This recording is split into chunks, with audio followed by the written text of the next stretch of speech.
Hello ખેડૂત મિત્રો, આપણે આજે આવી ગયા છીએ ટ્રેક્ટર લઈને વટાવવા માટે જુવાર. તો આ ટ્રેક્ટર આપણે લઈને આવી ગયા છીએ. ટોળું ને 20 આજુબાજુ આજે મજૂર પણ છે. અને આજે તમે જોઈ શકો છો કે સૂર્યનારાયણ ખીલી ગયા છે ને આજે સારામાં સારું ખુલ્લું હવામાન દેખાઈ રહ્યું છે. તો આજે કંઈક વાતાવરણ કમોસમી વરસાદ પછી થોડું સારું એવું, જેને આપણે દેશી ભાષામાં કહીએ તો ઉઘાડ નીકળ્યો છે. તો આજે જે થોડું ઘણું આહારું બચ્યું હતું એને આજે આપણે વાઢવા માટે લઈને ખેતરે આવી ગયા છીએ. 20 મજૂર લાવ્યા છીએ. અને તમે જોઈ શકો છો કે આગળ જે આપણા પાથરા પડ્યા હતા તે તમને દેખાતા હશે કે આવા કાળા એકદમ થઈ ગયા છે.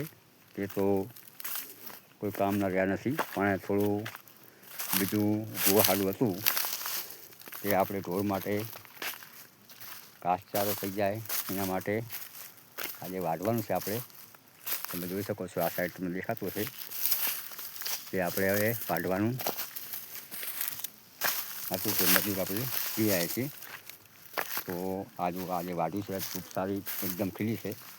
તડકો પણ સારો હતો એટલે આ પાછળનું વાહડું તમને દેખાતું હશે આ સાઈડમાં.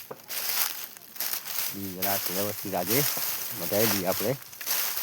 અને મજૂરો પેલે વાઢી રહ્યા છે, તમે દેખાતા હશે. તમને ચાલુ રાખજો, વિડીયો આગળ જોતા રહેજો. તમને મજૂર વાઢું દેખાડું. આખું ટોલું ભરીને આપણે મજૂર લઈ આવ્યા છીએ. અને મજૂરી પણ 220 થી 250 રૂપિયા ખાવું પીવું આપણે આળવાનું હોય છે. પણ મજૂરોને પણ બહુ તકલીફ પડતી હોય છે, કારણ કે આ મોંઘવારીમાં કંઈ પૂરું પડતું નથી. તો એ લોકોને પણ બરાબર વેતન મળવું પડે, પણ ખેડૂતોને પોષકતું નથી.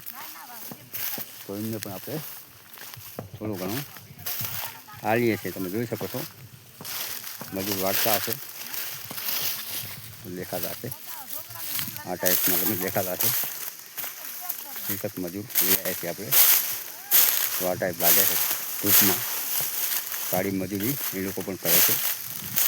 તો આપણે કોઈ 200-250 રૂપિયા આપીએ તો કોઈ મોટી વસ્તુ હોતી નથી. ભલે આપણે પોસાતું નથી, પણ મજૂરી તો આપણે એમને પૂરું વેતન આપવું પડે. મોંઘવારીનો ટાઈમ છે. તો તમે જોઈ શકો છો આ ટાઈપનું છે. તમે દેખાતું હશે. આજે વાહાડું નીચે પડ્યું છે. આ ટાઈપ મજૂર વાળી જશે બધા.